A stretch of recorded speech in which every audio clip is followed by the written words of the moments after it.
I tried to think of words to describe Kelly, but I think her own words probably say it best. So the Kellfire Show with Dr. Kelly Barron is here to shatter taboos, defy stereotypes, and empower women on their menopause journey. We reject outdated norms, provide fierce support, and help women conquer this stage of life with confidence and grace. Our mission is bold: revolutionize menopause one badass woman at a time. Fabulous and still sadly very under-discussed sort of area to focus on. It's true. And I don't know really what it's like in the US, but in the UK, it's very much a woman goes to the doctor, has perimenopausal symptoms, and the doctor will either say, yeah, it's not that, you're just anxious, here's some antidepressants, or they'll say, here's your choice. You take HRT, hormone replacement therapy, and it's this one, or you don't. And that's really it. There seems to be very little actual discussion that doctors have. And I guess doctors don't get a huge amount of training on everything, so I can't blame them, but right. Yeah, it's hard. Sorry, I'm getting ahead of myself. It's a topic that no, not at all. That's actually very true. We could, blame this on physicians and say they don't care or they don't have enough time.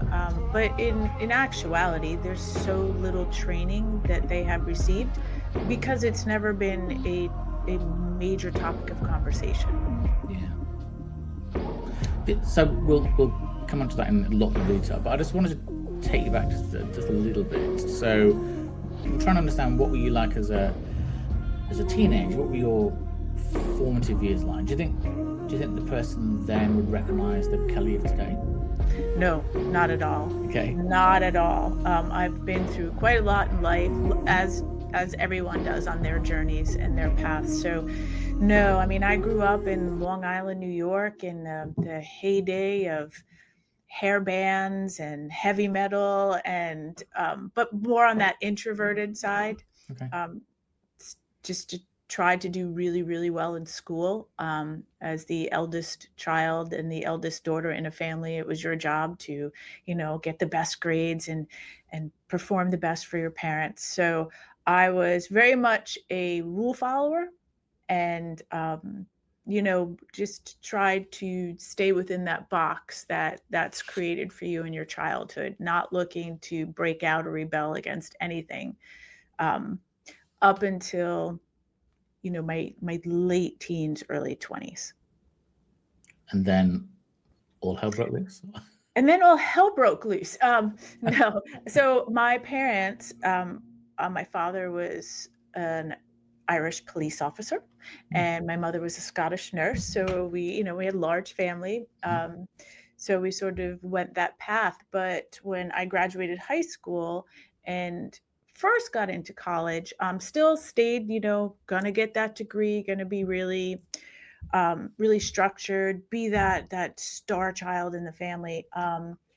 But I decided at some point that I wasn't going to do that anymore. Something clicked in my brain, and I decided to move south and go to a college in South Carolina, and started waiting tables at night, and to afford my apartment, to do all the things. I was so scared. But something in me said, you can't just keep going. You're going to die in this town if you stay here. So I went down, and the big turning factor for me was I was 21, and I was working in a brand new nightclub / bar, if you will. It was first night, and I was attacked in the parking lot of that bar at 2 a.m. And that changed the course of my life and led me to who I am today. So sorry to hear that. I hear something not dissimilar to that in the full story so many times with women, and it's just extraordinary. You just can't conceive of, yeah. So did your attacker face justice?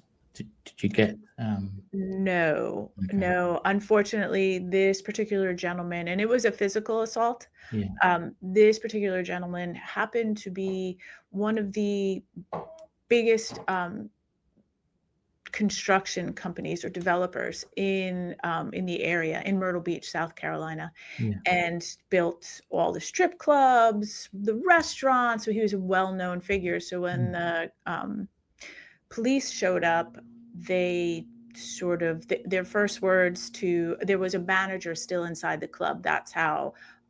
It that's how I was saved, if you will. That came out mid attack and was able to get another guy and pull the man off of me. But when the police came, they said, "Why don't you take Kelly? Why don't you take her to get a drink next door?" They didn't. They asked me what happened, and then their solution: no hospital, no anything. Why don't you go get a drink and relax? And being so young and so scared, and it was my first night at that particular job, and Mm. this just happened. I said no, but I drove home. And the next day I called for to make sure what happened to him, to get the police report, and they said, "What police report? There's no record of this incident ever happening." So um, there was a little vigilante justice given 6 months later when this man resurfaced. That's all I'll say about that. But legally, no justice was served. So why didn't that send you running back to home and safety of family? I decided at that point, well, actually, what really happened is I went numb, Yeah. like it didn't happen. Life carries on. You do nothing, and you just there's nothing you can do about it. And you start to look at yourself and say, why did I walk out into that parking lot last when everybody else was already gone? Why did I do this? Why did I do that? Why didn't I scream? Why didn't I try to fight back more? Things like that. And you get this sense of shame. And so I just decided to become numb about the whole thing and pretend that it didn't happen. But what I wasn't realizing was things for the next, I'd say, 10 years. I couldn't be alone at night. If my husband's, which was my boyfriend at the time, if he was away, I didn't go to sleep till the sun rose. And I was very timid in parking lots or strange places. And was still quite introverted, crawling more inside myself. And the tipping point came when now I'm married and I have young children when I was 30, so almost 10 years later. And my husband said, I'm going to get you someone that's going to help you with real world street self defense because we have to pull you out of this. You have to be able to protect yourself and your children and sleep and all the things. And that was the turning point. Was I had a gentleman come over. He had trained under Bruce Lee's mentor, and we learned Jeet Kune Do. So gun defense, knife defense, biting. I put all the very unpleasant self defense you really should know. And I said, I've got to wake up. I wasn't playing the victim card, but it was certainly spiraling into the sense of a victim. Mm. And I didn't want to do that. So I went from that moment, started training self defense, decided I need to face this demon. I need to put myself in an uncomfortable situation and figure it out. And so I found an MMA fight. And in that time in Colorado, MMA was huge. And I found a promoter. I said I'd like to fight. I trained for it, cut weight for it, went in and I fought. And let me tell you, that's scary. And I went on, and I was 38 when I finally took that fight. I was 38. I trained for a little while, and then I took several fights after that. Retired my amateur 40-something-year-old self, 42-year-old self at 42. But that was my way of taking back myself. And that was the first of many things I found that if I constantly have something in front of me that I'm scared of, Mhm. and I succeed or fail, it didn't matter. If I got comfortable being uncomfortable, that kept the demons away. And that's how everything from here on out, what I try to impart on women in a much different sense, but there's uncomfortable stuff in your life, and you have to get really comfortable with that, and actually find all the positives in that, and how you can transform yourself into a positive aspect. Oh, I feel like we've done there. That's so inspiring. So, yeah, I guess it's doing what helps you feel like yourself again, really. I guess feel in control, isn't it? So It's control. yeah, just not, and that's like I say, the fear is not necessarily fear of attack, but it's fear of not being able to control a situation or being out of control, but then doing something that gives you back that control. Yes, physically, but more than anything else, mentally, I guess. So you've got Yes, that strength of absolutely. mind and that power, and yeah, no, it's. Yeah, I'm not sure many husbands would say, right, here you go and train and do Jeep. No. So during the training, I eventually ended up training with a really well-known and still very well-known coach and fight team. So and they're in the UFC, and so I ended up fighting or training with 18 to 25-year-old males on a daily basis, and I'm like mom out there, 38. I'm like, hoping my hip doesn't explode on the mat, and that was terrifying too. But my husband he would also step in and spar with me, which is really great marital counseling, I have to admit, to I've not be heard many able to guys hit say each other what in we the should do is have to face. fight. Yes, physically fight each other. Yes, Fridays is marriage counseling day. You just got out there and beat each Could have other had up. one. Yeah. But yeah, that then led to eventually I retired. Too many black eyes showing up at the ER with 3 little children. That Yeah. doesn't really look well. Went into jujitsu, competed in jujitsu for a little while, and then moved on to powerlifting, and still in powerlifting. Another one of those situations where training is awesome, but you get on a platform in front of all these people and you have to lift this weight and do really well is very scary. And I was like a deer in the headlights the first time, but I've gone on, I have world records, and I wasn't going to let that stop me. Fear was not going to stop me. Wow. I just thought we were talking about the menopause. We can go and see, that's all part of Yeah. menopause. It's All funny, this is happening in menopause. It's the World Games on at the moment in China, and they've got powerlifting as one of their big events. Mm-hmm. And they were interviewing somebody before. So I love watching sports that don't get much recognition on TV normally. And they were interviewing a coach and a couple of the lifters, and they were sort of saying how much more they can lift on stage than in the gym. They would never be able to do it, but getting out there, hitting that, having a sniff of what knows what they sniff. And sometimes I see them on the Joe Rogan show, whatever, sniffing this stuff. I think, what is it? But anyway, whatever that does. And they said they're on fire, and that lift that it's never come before. What does it feel like when you've done it, when you've done something that nobody else in the world's done before? I've never met a world record holder before. So what does it feel like when you've done that? To be honest, it didn't. People say you're a world record holder, and I'm like, yeah. It doesn't have that starstruck, that wow, I've done this thing. I just said, I have a job to do. I want to do it. I want to get this, or I want to come as close as I can to this.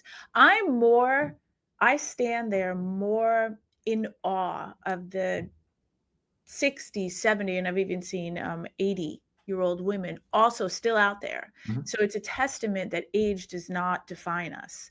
They're out there, and yes, they're lifting lower weights. As you age, your strength isn't going to be the same, but they're out there, they're dedicated, and I just stand there and I think nothing about me, because I look at them and go, this is just amazing what you're doing, and the effort that it takes, that puts in there, and they're out there and they're glittered singlets and their fancy belts, and they're just having the time of their lives. And I always, not even thinking that I'm 54 and I keep going, oh, I want to be like her when I grow up. that I want to be like her. And then I don't realize that there's some 20-year-olds standing next to me competing. They're like, ooh, when I'm 54, I want to be like her. Yeah. That doesn't register to me. It's just another box to check. How old do you feel? You know, I wish 30s. I feel younger. I definitely am not 20s. Not getting out of bed is definitely not the same as 20s. Hmm. Got to get a running start now. But I feel definitely in my 30s. And I feel like I attribute that to not accepting what society says about women going into midlife. I I don't even think about it as being in midlife or being in menopause or being in perimenopause. I look at it as this is a woman's body changes throughout her entire life. Um, and this is just another part of my story in mentally, physically. So yeah, no, I still feel young. Well, you sure as hell don't look 54, which I guess helps a lot as well. Um, Now I will talk more about it. So, and it's interesting, isn't it? It's only really in the last 5 years or so that we've heard more from doctors and scientists about the value Yes. of weight-bearing exercise. You know, we had that whole thing during the 70s, 80s. There's the sort of Jane Fonda stuff. There was the jogging. There was the aerobics, all those things. But now they're sort of saying actually weightlifting, and then when you start lifting things and being able to carry things, it's so important. You know, when you think about it, if you've got grandkids, you want to be able to pick them up, you want to be able to carry the groceries in, all those things. So actually weight bearing, particularly for osteoporosis and things, you want to be able to do those things. It's good that that is becoming more and more recognized for women as well as men. Yes, absolutely. It's fundamental to your aging process and your health. We have to be doing that for bone density, to keep muscle, human growth hormone, to keep that running to whatever degree you can. Our testosterone, estrogen, all these things come into play simply by the act of resistance training, and that's going to look different for everyone. Yeah. It could be body weight, it could be dumbbells, barbells, bands. It is going to look different for everyone, but you have to find something that you will stick with, and you have to challenge your body. And that's key to aging well.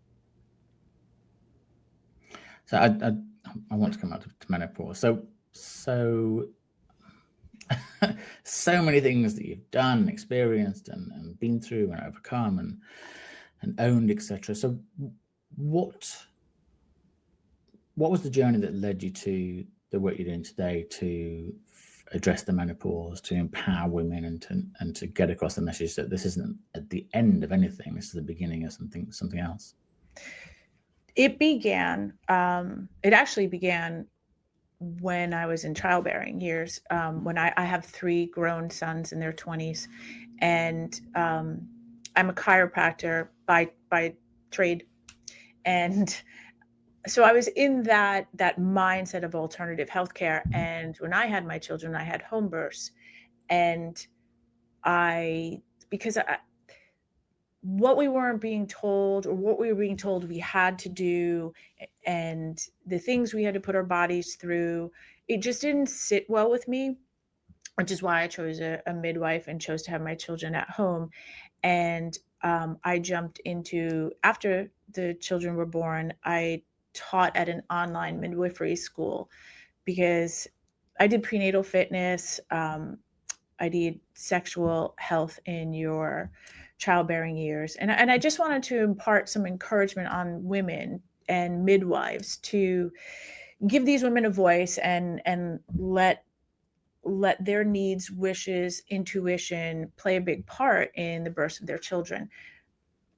And then I started raising children.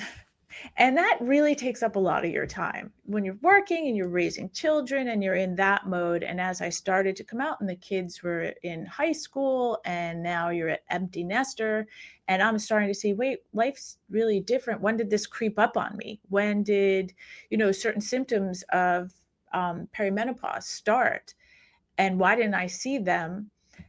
And I'm looking around and nobody's really talking about it. And the ones that are talking about it, it's being made out to be more of a disease or a condition that we have to live with, and you're broken and that's just the way it is, and you're just going to keep aging and get your polyester pull-ups out and your orthotic sneakers, and this is the end of your life. And I thought, no, that is so not how I am going to go down. And I don't think women should go down like that. I think at this point, I started with the kids gone. Well, you have so much freedom. Your schedule is so open. You don't have to run home and make dinner. You could put on that little black dress and those heels. You can go on dates again with your partner. If you're single, you can be dating. And why is no one telling women they can do this? And that's where I became really, really passionate about women having a mindset that they have another 50 years to go. Why not make it the best 50 years? And then physically, that they knew that there's help out there, that you can talk about these things, that there's choices, whether it's medical, alternative healthcare choices, that you're not out there alone. And you don't have to just accept this phase of your life. This is a rebirth. You're transforming again. You're done with the children. You can now focus on yourself. And that's where I became really, really passionate about it. But how so I said you sort of knew what the sort of society said, and I think my mum and grandma used to call it the change, I guess.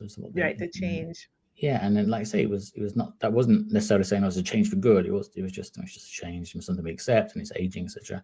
How did you know that there was an alternative? What did you believe the alternative to be, if that makes sense? Well, obviously fitness and nutrition plays a big part in my life. So I knew, at least from that stand, in the anti-aging, so separate that a little bit from menopause, just in the broad theme, male, female anti-aging, I knew that was going to be really key, is to have a good, healthy diet, still live. Moderation is key. You still have to love life. Why are we on this planet if we can't at least enjoy some of it? And that fitness, which I just happen to really like. I know there's a lot of people that the thought of exercise is just not a pleasant thought. And I understand. But for me, it was even therapy to work out. But I knew in that anti-aging spectrum that this was going to be really key.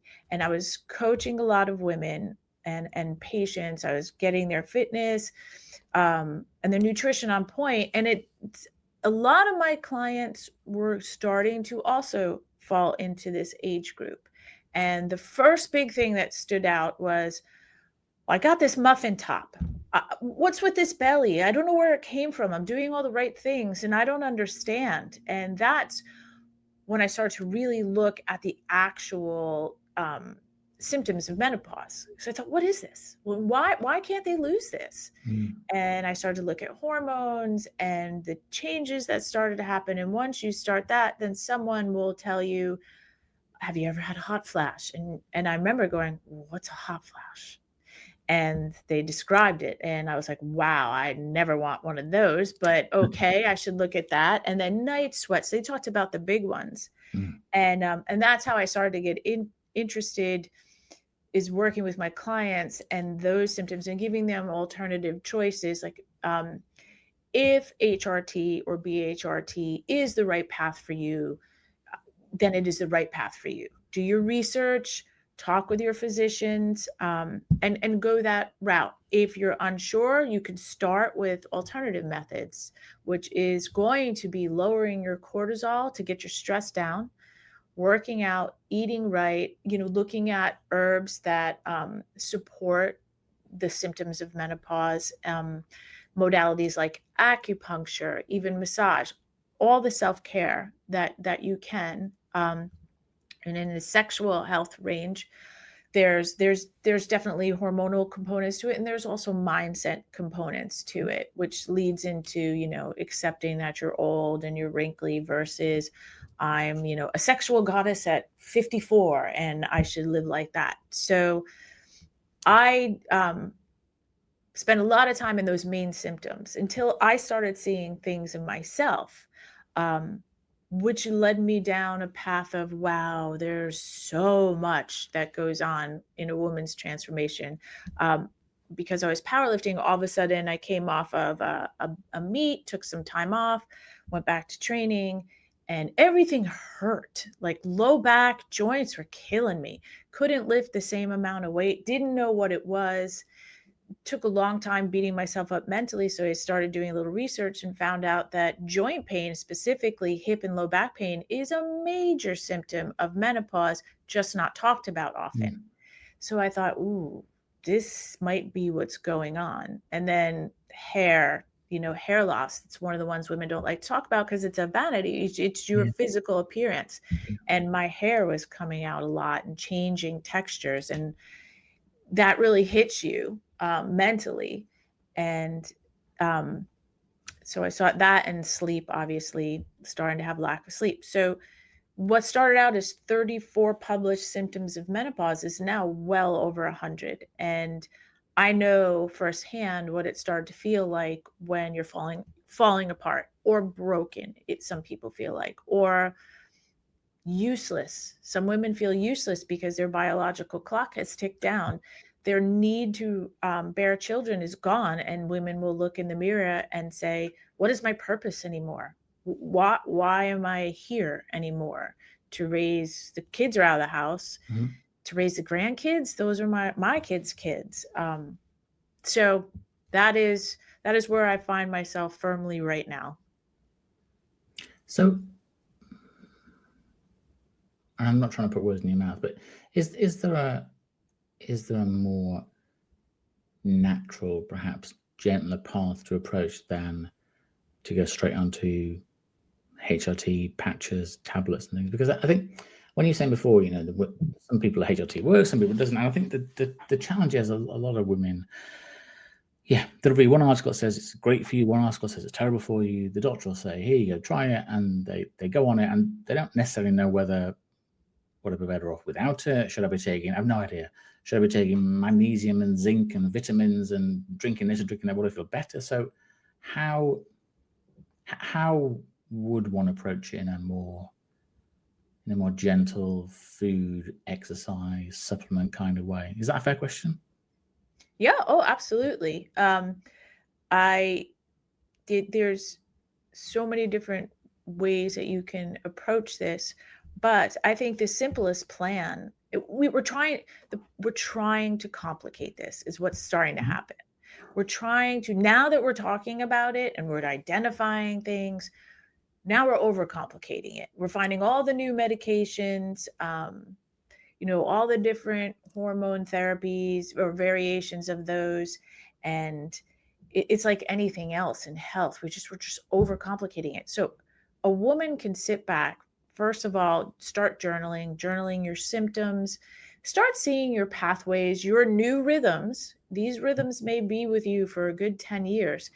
And then start approaching them from your diet. You can start eating foods that are very friendly, that to support estrogen, progesterone, keep your cortisol low. So you can start with those foods. Look at your diet, clean it up, and start eating wholesome foods that support this particular phase of your life. Fitness, obviously. Again, resistance training is going to be really, really important, but so is things like yoga, stretching. I take pole fitness dancing. To me, dancing is so much fun. I hate cardio, So I found dancing and obviously powerlifting, and I started to box a little bit more, just heavy bag, and move my body, because doing that gives you a great mindset, makes your body feel better. And then things, again, alternative therapies. So things like acupuncture, chiropractic, massage. You could be doing those basic self-care things to try to listen to your body and Mm. see how your body responds to that. There's making sure that you are getting your nutrients in, and I always believe you should get them all from food first. But if you cannot, because the food supply it's such a mess at this point, then start supplementing with vitamins, herbs, herbal teas, but very much go at it from a very, self-care, looking within oneself, trying to find the things that work. Not everything's going to work for everybody, but creating that self-care routine and looking for your skincare, things like that. Just having a nighttime routine can be amazing for your headspace and help. A lot of the symptoms are exacerbated by high levels of cortisol, so stress. The more we can bring that stress down, the more we can invest in ourselves, the better this journey will go. Again, though, if the gentle ways you're not finding success, that's when you can start looking at HRT, some medications, and working. I would suggest you set up a team between your physician and your alternative healthcare providers, so they can all kind of work together, know what you're doing, and see which things are working. It's interesting because I do think there's more attention being paid in certain circles to the whole aging process in general. And what I mean by that is I think we've seen aging, and obviously our numbers change. We know we go from 50 to 51, 52, the numbers change, of course, but we've all seen aging as something that has to happen. And I think we're starting to see some people look at aging as almost an illness in and of itself. So actually, are the things that we can do that keep us feeling or being or behaving in certain ways that we do when we're younger, that almost can offset the aging process in a way? There's a guy called, sort of Brian Johnson. There's quite a few others that almost like human guinea pigs, trying everything to sort of just say, this gets your heart to this gets your lungs to this, all these different things. And some of it's very, very extreme, but it does feel that we are starting to see aging not necessarily as compulsory in a way, right, that we can live a better life. And my fear has always been not necessarily dying too young, but living too long. What I mean by that, I think there's a difference between lifespan and life quality. Exactly. Who wants to be 70 and have dementia or not be able to walk or have diabetes or have whatever and then live another 20 years? I must rather get to 80 but be living happy and healthy and great, and then just one day fell asleep and wake up and perfect. And it feels that focus on life quality as opposed to longevity feels like a better approach to take. I'm not sure if it's a question now, I was just rabbiting, but now the whole age thing is fascinating. I agree with you. I 100% agree. And if you can tap into that mindset, that in itself can change, change how you do things, how you approach life. If you, again, I don't know who decided that just because we hit a certain year, we're just, now we're doing this, we're on the downhill. Yeah. And that we have to just, play the part now. And I don't know who decided that. I'd really love to talk to them, because that should not have been a rule. And I don't believe that. Look, we're still happy, healthy. We're so much smarter than we were in our 20s. We've lived so many experiences. Yeah. If you put down on a piece of paper all the things that you've done in your life, you would be so shocked at what you've done. Because memory is only the here and now. We can't necessarily remember everything detail for detail, and we often change our memories as we grow, right? We remember the best parts about them, but we just, at this point, like you have so much life to live, and why not live it? Absolutely. What was it that made you decide to do the Kellfire Show? Because putting yourself out there's a lot of fire in what you talk about. You're very bold. You're very much, you've got a strong voice. What made you decide to do that? I've become, or at least for the last, I'd say, a good 20 years, that black sheep in the group, the one that's going to stir the pot, the one that's, not going to just go, yeah, that sounds great. Yeah. I like a little controversy, and I like to challenge people on thinking. And so, but like I told you when right before we went on air, the thought of public speaking is terrifying to me. It's even when we're, right before you and I got on, I was just sweating, and I was like, I don't know if I could do this today. But what I wanted to do is it happened one day where I was sitting in a dance class, and there was women my age, and we were talking, and one woman said, I had a hysterectomy at 40, and I hadn't had children yet, so I couldn't have children. And then I immediately went into medical or surgical menopause, and all this stuff just started coming out, and she was crying, and we were all just like, wow. And she just, it was the first time she said she ever released any of this. She just felt very comfortable with us. And I thought, if she's got a story as powerful as that, the next woman has a story as powerful as that.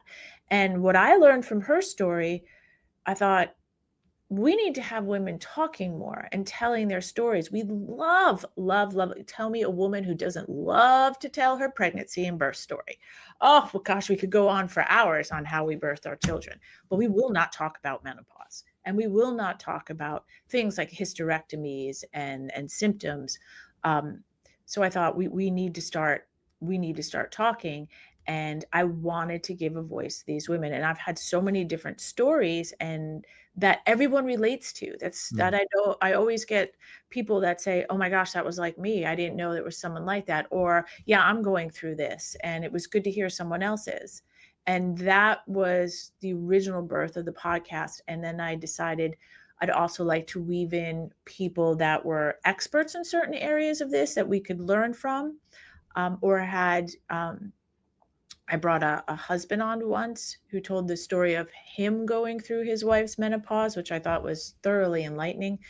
And that's what I want to do. I want to keep building that. People who have stories to tell, that it's therapeutic for them to get it off, that we can relate to it, and then to bring on people that are experts in certain little areas of this lovely thing we call midlife.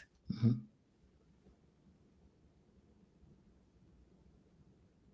And do you feel good when you've done one? Do you feel, yeah, that was good? Did you know when it's been a good episode? The gentleman that produces my podcast, Jack. So see, I said, hi, Jack. He's in the room next to me. But every time I go in to do a podcast, whether it's my own, as a guest, I love it. When I go in to do it on my own, because the responsibility is on me to make sure we lead this pathway, I go, Jack, I don't want to do this today. And I walk in, I do the podcast, and I come out, and I'm like, Jack, this is the best episode ever. And I heard all this stuff, and I am so excited. That was really great. And he just shakes his head. It's, Kelly, you do this every time. But it's always a great episode, because it's always something different. And it's always a new story or adventure, if you will. And I just fall in love with people. I want to reach out and give them a big hug and say, I heard you. I'm with you on that. Yeah, no, I know what you mean.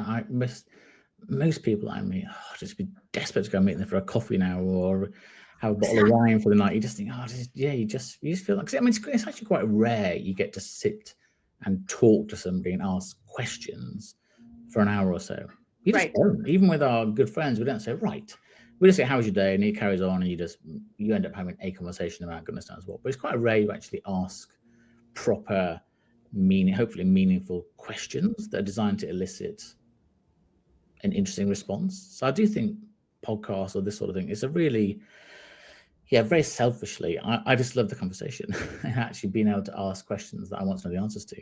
And I think hopefully if I enjoy the answers, I'm sure somebody else will as well. One of the things with menopause that isn't talked about much, or maybe is talked about very, very fleetingly, is almost the notion that, okay, when you have menopause, this is a very too bold a statement. That's your sex life's over. You're not going to be able to lubricate. It's doing you dry. You're not going to feel like having sex. That's it, and it becomes, yeah, it almost becomes an ingrained belief in both partners if you're in a relationship. How do you help women talk more openly about sensuality, intimacy, and pleasure? I guess is how I'd look at it, as opposed to, I think that's one of the big issues we have, is we use the word sex, which people have in their mind. Well, sex is typically penis and vagina, sex. Whereas if we reworked and thought about what pleasure is, I think it feels very, very different. Pleasure can be looking at somebody, holding their hand, Exactly. their hair. All those things can be incredibly intimate. But societally, we've had this thing about, well, if we can't have sex as a man, if we can't get it up, or as a woman, we can't lubricate, then we fail somehow. Right. How do we make the conversation more honest around sex and menopause and aging? Well, I think first thing is we have Gen X right now that's in this age group, and we didn't talk openly about sex. We didn't talk about the word vagina. You know, our parents always had a word for it, flower or this or that, whatever the nickname was. Yeah. And we certainly didn't talk with our mothers or grandmothers about what the hell happens when your hormones go crazy. We just we're not comfortable talking about sex in general. So learning how to talk about it, even in your own mind. I had to do this with myself too. And I work with a lot of the, I call them kids because they're younger than me. A lot of the kids here, they're millennials, they're Gen Zs, you know, they're in the younger generations, very comfortable talking about sex. So as we're working on stuff for the company, they're flying words around that I'm like, I just heard the word vagina. You know, what vulva? What is that? Oh my, who is saying that? But they're very comfortable talking about it. So getting comfortable using those words, again, even if you have to say them out loud to yourself and get really like, okay, I can say these words. And then getting comfortable talking about your own pleasure, your own feelings, what feels good, what you don't like. Those are things you have to start. That all starts with the individual. You've got to learn yourself first and get comfortable talking about it. And then you have to learn how to communicate with your partner. Also, another individual, probably in this age range, who is not comfortable talking about some of the aspects of sex. But once you've sort of, you know, started this open line of communication, things will get a lot easier. So with women, sex drive, most often it's going to take a hit because there are physical aspects to it, such as, you know, dryness, pain during sex, any kind of the urinary, if you have infrequency or frequency or incontinence, things like that cause embarrassment. So immediately you're either uncomfortable or you're thoroughly embarrassed. And so that's physical. And there are things you can do to help reduce or eliminate that. But you also have to talk to your partner and let them know that this is the reason why. Yeah.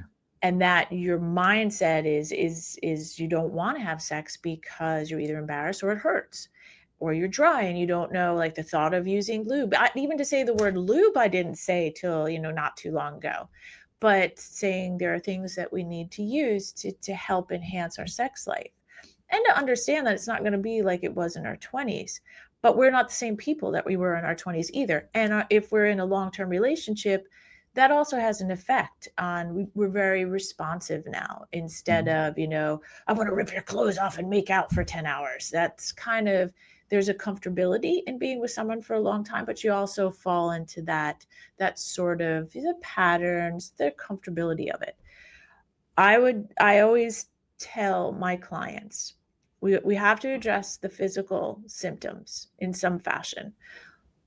We have to address the communication with ourselves and our partners. That's another facet of it. But the third big part of this is learning how to approach sex. And the way that you pointed out so beautifully in the beginning is that it is not just the act of penetration, that you need to approach it in all your 5 senses. So you can be there with your partner and you could just spend 15, 20 minutes cuddling or just touching, and that could be very arousing and satisfying. And then, you could try different things. You could, and it all comes down to communication and not being scared. What do I look like? What does he see? Is my belly hanging over? Can you see my chicken neck up there? Things like that. My wrinkles. Am I doing it right? It just becomes, what? Is there a certain smell? And rose is great for women. The scent of rose is an aphrodisiac. Is there a rose? Did you put a rose candle in there? Do you maybe dim the lights or candles or something to change the atmosphere for visual? Maybe your sheets, your blankets, you put a little nightgown on or a teddy that there's a feel. You feel that touch feels very sexy on your body. And then you can go on from there to taste, things like that. Hearing, what are the sounds that you're hearing? And kind of create a ritual out of that again doesn't have to be just penetration. It could be something totally different, but you're going to have to figure that out, and you're going to have to try and not be embarrassed. Yeah, yeah. It's very, very, very well explained. And I think the big thing, and you talked about, is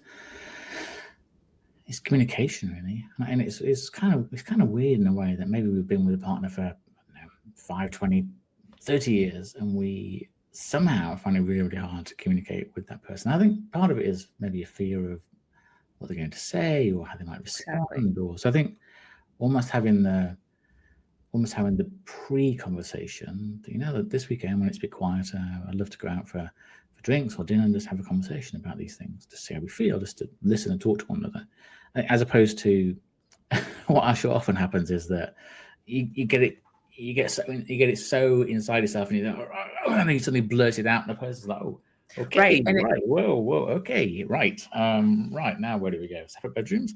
And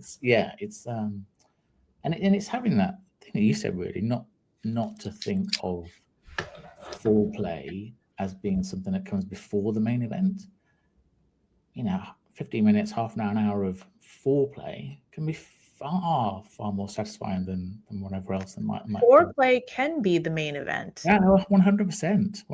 And we just, I think we've had this thing, and whether it comes from our experience, it comes from saturation of porn or social media, whatever. There's a checklist about, well, I have to kiss dad and this, stroke to breast, and this, okay, right now. And as opposed to, just luxuriating in one particular place, like you say, it's a sound or a smell or a. So it's all those things. Yeah. What for a woman, it could be, why don't you take a bath before, just a warm, relaxing bath with scents and candles, and kind of put yourself at ease, and then go into it with absolutely no pressure for any outcome. Mm-hmm. There is no pressure for any particular act to happen, other than to reconnect on an intimate level with your partner. And whether that's touching or talking or laying there cuddling and just quietly talking, things like that. And also communicating, both male and female, both ways, what makes you feel good and what doesn't make you feel good. Because we can't read minds. And as women, we tend to not. Men will typically tell you, women typically will not. And so now your partner, if it's a male, is probably confused. Just why, what am I supposed to do? How am I supposed to make her happy? And if we as women would just communicate and not be embarrassed. Men aren't embarrassed to tell us anything. So, or very rarely.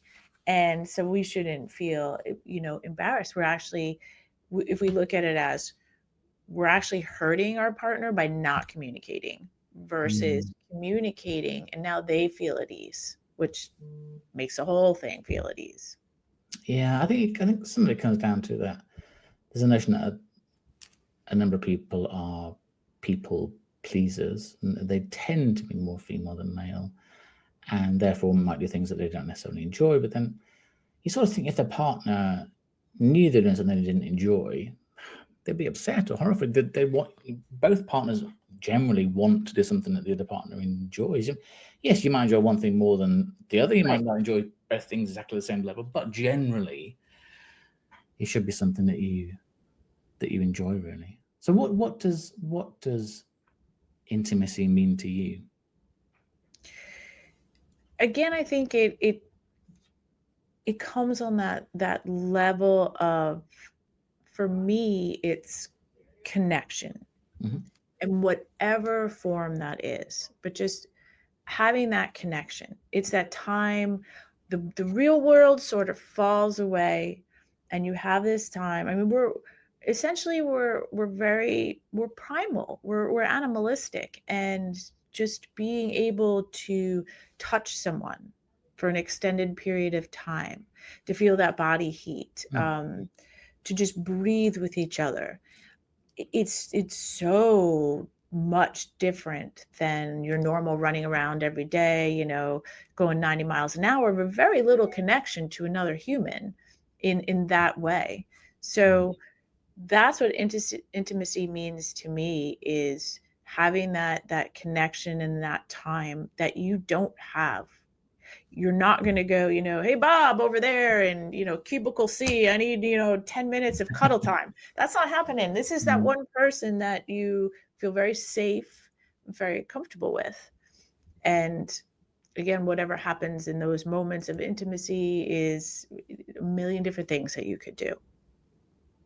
I do have a slight fear that, let me reword that a little bit. So I think we have the ability to connect with people more than we've ever had before. So you're in the US, I'm in London, we're talking quite freely, and I'm having a really enjoyable conversation. And we can reach out and connect with people all across the world. But at the same time, we have more people recognizing that they're lonely, or people living in single-person households, more people that would struggle to have a face-to-face conversation because of, you know, we live our life through a device, we talk to a screen, the screen doesn't talk back to us, we message, we text, whatever. Yeah, and I just sort of, I can imagine so many couples go to bed and they're on their phone, and the last thing they do is turn their phone off, set the alarm, and then go to sleep, or whatever. And it sometimes feels that, yeah, we, in the age where we can connect more than ever before, we almost feel more disconnected than ever before. Does that make sense? Yes, because we're disconnected from that in-person one-on-one. Yeah. And like you said, the percentage is probably very, very high of couples that go to bed and they're on their phones, their iPads, or one falls asleep, the other's still on, and that's such a loss of intimacy. Is very healing. It lowers your stress levels, it dopamine, all the good things happen, oxytocin. It's a very healing thing to be able to connect with another human being like that, and we're missing that. I try to tell my clients, pick a time that you just call it the no more, you know, no more phones, devices time. You go, you put them away. Hopefully, you know, try to get your phone away from your bedside. That may not always be helpful, but put it somewhere else and say, from this time forward till I fall asleep, our partner and I are just lay in bed. Maybe you fall asleep right away. Maybe you don't. Maybe you talk. Maybe other things happen. But those phones go away, which initiates potential, you know, that connection, that intimacy, that you at least have that time for it. Yes. Yeah. So I think, I'm not saying that this was healthy, but, you know, X number of years ago, we used to be intimate with somebody, have sex with somebody, and roll over and have a cigarette, and almost luxuriating the moment. I think now we roll over and pick up our phones. So it's like we can't wait to get away from the physical place we were at. Which you're like, who's texting me? I know. Or what time is it? Or what happened in the news? And I'm thinking, should I stop? Should I wait? Okay. And it's a very, very funny one. What does success look and feel like to you? So not in a work sense, but in a personal sense, in your life, in your relationships with people. What does success feel like? I'll tell you, for me, success is going it definitely lies in the eyes of my sons. That might sound predictable as a woman, as a mother, but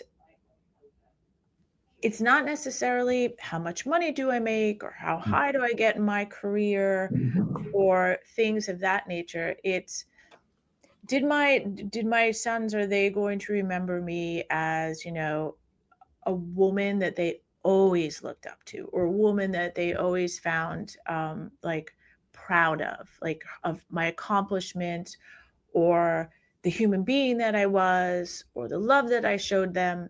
Did they think like basically is my mom was a rock star? So when they talk to somebody when I'm long gone, yeah, that woman, she was a handful, but Lord love her, she was a good woman. But it's to see that pride in my sons' lives, that they were proud of everything that I accomplished. I think you're a rock star, so I'm sure they do. And I guess just I've taken up a lot of time. So just a couple more, if that's okay. So what? So sometimes when you're on your podcast, or you're talking to people in person, or you're helping individuals, you must hear some you do hear some quite challenging things, some things that are sort of quite traumatic, and especially having been through trauma yourself, how do you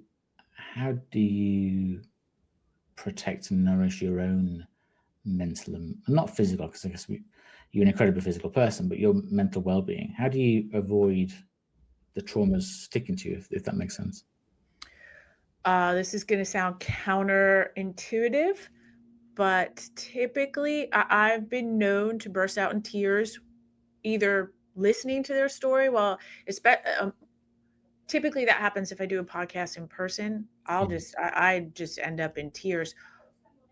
Or if they start becoming very emotional, whether remote or in person, I'll choke up a little bit. Mhm. So I tend to go with it and live it with them. Yeah. Because it for me, that's somehow very healing, is to walk with them on that journey and let myself have those emotions and reactions, and not censor myself or go, oh my gosh, I'm crying. I've done it multiple times, but it to insulate myself um, puts me in a position where I become very unauthentic to who Yeah. I am, by Yeah. putting up those walls, and composure's there and everything's on point. It's not Kelly. So I am a person that tends to jump in and feel what people are feeling. And I'm sure there's a lot of psychiatrists out there that probably say, Kelly, that's the wrong way to do it, but for me it works. Well, absolutely, it's what works for the person, isn't it? And what do you do when you carve out time for yourself? So when you're not powerlifting or exercising, whatever, what does time alone for Kelly look like? I like to cook, but I'm not a master chef by any means. I like the physical act of moving around my kitchen. I like to put Frank Sinatra on as a rock girl. That's very strange, but I'll put some Frank on. I could be burning the house down. Done it many times with the fire alarm. That smoke detector hates me. And a glass of red wine, or it could be a mocktail if you don't indulge. But I like that glass of wine. I like candles. I like that jazz music, and I like that it is definitely the act, the ritual that truly that's my like quiet time to do something like that. Anything that you can just I'm not a meditator. That's not my personality. If I try to sit and quiet my mind like that, I go, oh, I have to do the laundry, and I've got to do, the tires need to be rotated. So it's either a physical outlet of some sort. Like I said, dancing is really good for my soul. I also get to be, I don't not a woman that tends to socialize a lot with other women. But in that moment, it's really nice. So would you be able to say that you truly love yourself right now? I would say I'm very close to that. I'm there.